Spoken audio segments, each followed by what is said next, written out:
ನಮಸ್ಕಾರ, ನೀವು ನೋಡ್ತಾ ಇದ್ದೀರಾ ಸ್ಪೀಡ್ ನ್ಯೂಸ್ ಕನ್ನಡ. ನಾನು ಸುಷ್ಮಿತಾ ನಟರಾಜ್.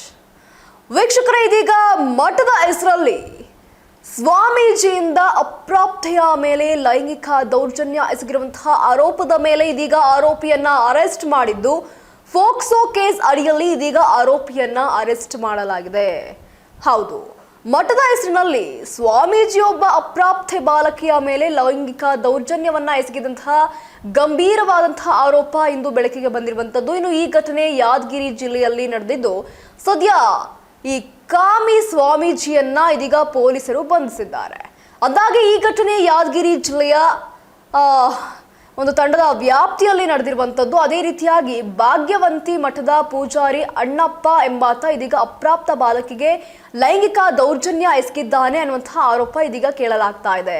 ಮಠದ ಹೆಸರಿನಲ್ಲಿ ಈತ ಅಪ್ರಾಪ್ತ ಬಾಲಕಿಯ ಮೇಲೆ ಲೈಂಗಿಕ ದೌರ್ಜನ್ಯವನ್ನ ಮಾಡಿದಂತಹ ಬಗ್ಗೆ ಇದೀಗ ಯಾದಗಿರಿ ಮಹಿಳಾ ಠಾಣೆಯಲ್ಲಿ ಕೇಸ್ ದಾಖಲಾದಂತಹ ಬೆನ್ನಲ್ಲೇ ಪೊಲೀಸರು ಈ ಆರೋಪಿ ಸ್ವಾಮಿಯನ್ನ ಬಂಧನ ಮಾಡಿರುವಂಥದ್ದು. ಇನ್ನು ಈ ಮಠದ ಯಾದಗಿರಿ ತಾಲೂಕಿನ ತಂಡದ ವ್ಯಾಪ್ತಿಯ ಅರಣ್ಯ ಪ್ರದೇಶದಲ್ಲಿ ಇರುವಂಥದ್ದು. ಇನ್ನು ಈ ಮಠದ ಅರ್ಚಕ ಅಣ್ಣಪ್ಪ, ಅಂದರೆ ಸ್ವಾಮೀಜಿ ಅಂತ ಏನು ಕರಿತಿರಲ್ಲ, ಆತ ಕಾವಿಯನ್ನ ಧರಿಸಿ ಮಠಕ್ಕೆ ಬರುವಂತಹ ಭಕ್ತರಿಗೆ ಪೂಜೆ ಪುನಸ್ಕಾರ ಮಾಡ್ತಾ ಇದ್ದ ಅನ್ನಲಾಗ್ತಾ ಇದೆ. ಒಟ್ಟಾರೆಯಾಗಿ 16 ವರ್ಷದ ಅಪ್ರಾಪ್ತೆಗೆ ಈತ ಲೈಂಗಿಕ ದೌರ್ಜನ್ಯವನ್ನ ನೀಡಿರುವಂತಹ ಪ್ರಕರಣಕ್ಕೆ ಸಂಬಂಧಪಟ್ಟಂತೆ ಇದೀಗ ಅಪ್ರಾಪ್ತೆಯ ತಾಯಿ ನೀಡಿದಂತಹ ಖಚಿತ ಮಾಹಿತಿಯ ಮೇರೆಗೆ ದೂರನ್ನ ದಾಖಲಿಸಿ ಇದೀಗ ಪೊಲೀಸರು ಅರೆಸ್ಟ್ ಅನ್ನ ಮಾಡಲಾಗಿರುವಂತದ್ದು. ಇನ್ನು ಮೂಲಗಳ ಪ್ರಕಾರ 16 ವರ್ಷದ ಅಪ್ರಾಪ್ತ ಬಾಲಕಿ ಸ್ವಂತ ಎತ್ತ ತಾಯಿಯಿಂದನೇ ದೂರ ಇದ್ಲು ಅನ್ನುವಂತಹ ಮಾತು ಇದೀಗ ಬಯಲಾಗಿರುವಂತದ್ದು. ಇನ್ನು ದೂರು ದಾಖಲಾಗ್ತಾ ಇದ್ದಂತೆ ಬಾಲಕಿಗೆ ಪೊಲೀಸರು ಅವರ ಆಪ್ತ ಯಾರದ್ರಲ್ಲ ಅವರ ಆಪ್ತರ ಸಮಾಲೋಚನೆಯನ್ನ ನೀಡಿದ್ದು, ಈ ವೇಳೆ ಬಾಲಕಿ ಅರ್ಚಕ ಅಣ್ಣಪ್ಪನ ನೀಚ ಕೃತ್ಯದ ಬಗ್ಗೆ ವಿವರಿಸಿದ್ದಾಳೆ.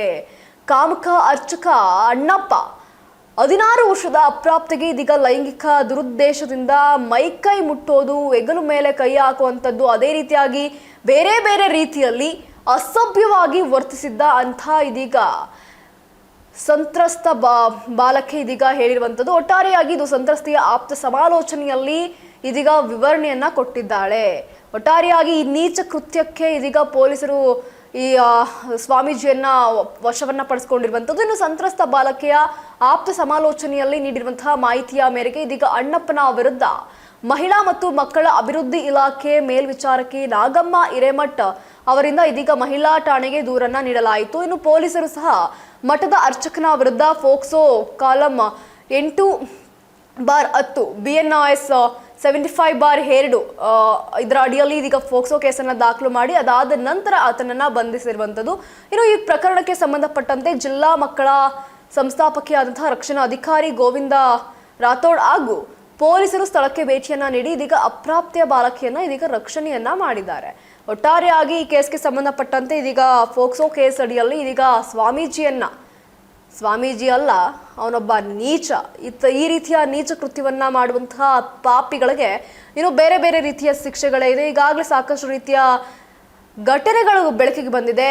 ಈ ರೇಪ್ಗಳಾಗಿರ್ಬೋದು, ಅತ್ಯಾಚಾರ ಆಗಿರ್ಬೋದು, ಲೈಂಗಿಕ ದೌರ್ಜನ್ಯಗಳಾಗಿರ್ಬೋದು, ಒಂದೆರಡು ಕಡೆ ಅಲ್ಲ, ದಿನ ನಡೀತಾ ಇರುವಂತಹ ವಿಚಾರಣೆ. ಆದರೆ ಇದಕ್ಕೆ ಒಂದು ಫುಲ್ ಸ್ಟಾಪ್ ಇಡಬೇಕು ಅಂತ ಅಂದರೆ ನಮ್ಮ ಸರ್ಕಾರದಿಂದ ಮಾತ್ರ. ಕಠಿಣವಾದಂತಹ ಶಿಕ್ಷೆಗಳನ್ನ ನೀವು ಯಾವಾಗ ಜಾರಿಗೆ ತರ್ತೀರೋ ಆವಾಗ ಮಾತ್ರ ನಮ್ಮ ದೇಶಕ್ಕಾಗಿರ್ಬೋದು, ನಮ್ಮ ರಾಷ್ಟ್ರಕ್ಕಾಗಿರ್ಬೋದು, ಪ್ರಸ್ತುತವಾಗಿ ನಮ್ಮ ಕರ್ನಾಟಕದಲ್ಲಿ ನಡೀತಾ ಇರುವಂತಹ ಅತ್ಯಾಚಾರಗಳಾಗಿರ್ಬೋದು, ಇವೆಲ್ಲದಕ್ಕೂ ಸಹ ಫುಲ್ ಸ್ಟಾಪ್ ಅನ್ನ ಇಡ್ಬೋದು. ಸ್ವಾತಂತ್ರ್ಯ ತಗೊಂಡು 80 ವರ್ಷ ಆಗಿದೆ. 80 ವರ್ಷದ ಸ್ವಾತಂತ್ರ್ಯೋತ್ಸವನ್ನ ನಾವು ಆಚರಣೆ ಮಾಡಿದ್ವಿ. ಆದರೆ ಯಾರಿಗೂ ಸ್ವಾತಂತ್ರ್ಯ ಇಲ್ಲ. ಅದರಲ್ಲೂ ಪ್ರಮುಖವಾಗಿ ಹೆಣ್ಮಕ್ಳಿಗೆ ಸ್ವಾತಂತ್ರ್ಯನೇ ಇಲ್ಲ ಅನ್ನುವಂಥ ಮಟ್ಟಿಗೆ ಆಗ್ಬಿಟ್ಟಿದೆ. ಯಾಕೆ ಅಂತ ಅಂದ್ರೆ ಗಾಂಧೀಜಿಯವರು ಹೇಳ್ತಾರೆ, ಯಾವಾಗ ಒಂದು ಹೆಣ್ಣು ಮಗು ಮಧ್ಯರಾತ್ರಿಲಿ ಒಬ್ಳೇ ನಡ್ಕೊಂಡು ಹೋಗ್ತಾಳೋ ಅವಾಗ ನಮ್ಮ ದೇಶಕ್ಕೆ ಸ್ವಾತಂತ್ರ್ಯ ಬಂತು ಅಂತ.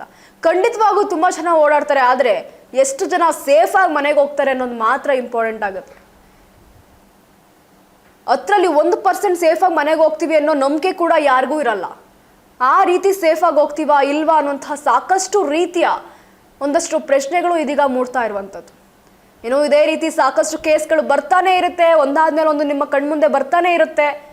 ಆದರೆ ಅದಕ್ಕೆ ಬೇಕಾಗಿರುವಂತಹ ಶಿಕ್ಷೆಗಳಾಗಿರ್ಬೋದು, ಅದಕ್ಕೆ ಏನು ಶಿಕ್ಷೆಯನ್ನ ಕೊಟ್ಟರೆ ಇಂಥವೆಲ್ಲ ತಪ್ಪುತ್ತೆ ಅನ್ನೋಂಥದ್ದಾಗಿರ್ಬೋದು, ಇವೆಲ್ಲವೂ ಸಹ ಸರ್ಕಾರ ಮಾಡಬೇಕಾಗಿರುವಂತಹ ನಿರ್ಧಾರ. ಸರ್ಕಾರ ಯಾವುದೇ ರೀತಿ ಶಿಕ್ಷೆಯನ್ನ ಕೊಡಲ್ವಾ? ಜನರ ಕೈಗೆ ಬಿಡಕ್ಕೆ ನಿಮ್ಮ ಕೈಲಿ ಆಗತ್ತಾ? ಜನರ ಮಧ್ಯೆ ತಂದು ಬಿಡಿ, ಅವ್ರು ನೋಡ್ಕೊಳ್ತಾರೆ. ಇಲ್ಲ ಸರ್ಕಾರ ಒಂದು ನಿರ್ಧಾರವನ್ನ ತೆಗೆದುಕೊಂಡು ಇಂತಹ ಕಾಮಿಸ್ಟರಿಗೆ ಯಾವ ರೀತಿ ಶಿಕ್ಷೆಯನ್ನ ಕೊಡಬೇಕು ಆ ರೀತಿ ಶಿಕ್ಷೆಯನ್ನ ವಿಧಿಸಿ ಅಂತಹ ಶಿಕ್ಷೆಗಳನ್ನ ನೋಡಿ ಮತ್ತೊಬ್ರು ಮಾಡೋದಕ್ಕೂ ಸಹ ಹಿಂದೆ ಮುಂದೆ ನೋಡಬೇಕು.